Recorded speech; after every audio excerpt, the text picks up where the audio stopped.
दादाजी, क्या सफलता सिर्फ किताबें पढ़ने से मिलती है? उसने मासूमियत से पूछा। दादाजी मुस्कुराए, कहे नहीं बेटा, असली सफलता मिलती है जब जिंदगी तुम्हें तपाकर तुम्हारा असली रूप दिखाती है। एक छोटे से गांव में रहने वाला 11 साल का अर्जुन बहुत ही जिज्ञासु और समझदार बच्चा था। माता पिता खेतों में काम करते थे और अर्जुन स्कूल से आकर अकेले ही सपनों की दुनिया में खोया रहता था। हर रात वो छत पे बैठकर तारों को ताकता और सोचता, क्या मैं भी बड़ा होकर कुछ कर सकता हूँ? एक दिन गर्मियों की छुट्टी में उसके पिताजी ने कहा, चलो दादाजी के गांव चलते हैं, बहुत समय हो गया है उन्हें देखे हुए।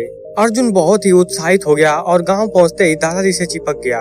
हर दिन उसके साथ खेतों में जाता, कुएं से पानी खींचता, पेड़ों की छांव में बैठकर उनसे जीवन की कहानियां सुनता। एक शाम जब सूरज ढल रहा था और हल्की हवा खेतों को सहला रही थी, अर्जुन ने दादाजी से पूछा, दादाजी, जब मैं बड़ा हो जाऊंगा तो मैं भी आपकी तरह समझदार और सफल बनना चाहता हूँ, तो क्या करूँ? क्या आप मुझे सक्सेसफुल बनने का तरीका बता सकते हैं? दादाजी मुस्कुराए, फिर कुछ सोचते हुए बोले, तुम्हें जवाब मिलेगा, लेकिन थोड़ा अलग तरीके से। अगले दिन दादाजी ने अर्जुन को गांव के पास वाली पौधों की दुकान पे ले गए। उन्होंने वहां से एक जैसे छोटे छोटे पौधे खरीदे। फिर वह घर लौटाए। घर आकर दादाजी ने एक पौधे को बड़े से गमले में लगाकर घर के अंदर रख दिया, जहाँ न तेज धूप थी, न हवा, न बारिश। वहीं दूसरे पौधे को उन्होंने घर के बाहर आंगन की मिट्टी में लगाया, जहाँ धूप, बारिश, हवा, जानवर सब कुछ था। फिर उन्होंने अर्जुन से पूछा, तुम्हें क्या लगता है कौन सा पौधा ज्यादा अच्छा बढ़ेगा?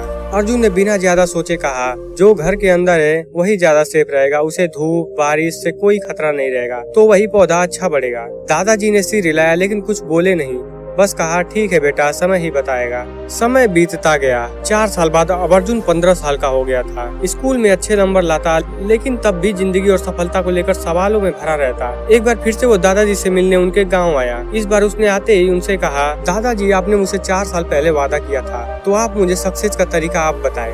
दादाजी फिर मुस्कुराए, कहें बताऊंगा, लेकिन उन पौधों को देख लेते हैं जो हमने पहले लगाया था। सच सामने आता है। पहले वे घर के अंदर वाले पौधे के पास गए। वो पौधा अब भी उसी तरह गमले में था। थोड़ा जरूर बड़ा था, लेकिन उसकी टहनियाँ बहुत ही कमजोर और पतली थी।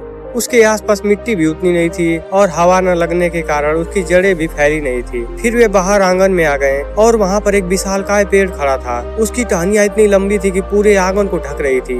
हवा में उसके पत्ते सरसराते थे और उसकी छांव में बैठना किसी मंदिर में शांति का अनुभव देता था। अर्जुन हैरानी से पूछा, दादाजी, ये कैसे हुआ?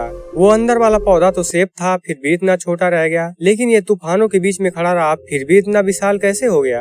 दादाजी की आंखें चमक आ गईं। उन्होंने अर्जुन के कंधे पे हाथ रखा और कहा, बिल्कुल ऐसा ही होता है जिंदगी में भी। दादाजी बोले, जिस पौधे को तुमने सेफ समझा वो किसी भी मुश्किल से नहीं गुजरा, न ही उसे तेज धूप मिली, न ही झोंके और न ही संघर्ष, और इसी वजह से उसकी जड़ें कभी गहरी नहीं हो पाई और उसकी टहनियाँ भी मजबूत नहीं हो पाई। लेकिन जो पौधा बाहर था उसे धूप ने तपाया, बारिश ने भिगोया, तूफानों ने झुकाया, जानवरों ने खरोचा, लेकिन हर बार उसने खुद को संभाला। हर संघर्ष ने उसकी जड़ों को और गहरा किया, टहनियों को मजबूत किया, और आज वही एक वृक्ष बन चुका है जिससे सब लोग छांव पाते हैं।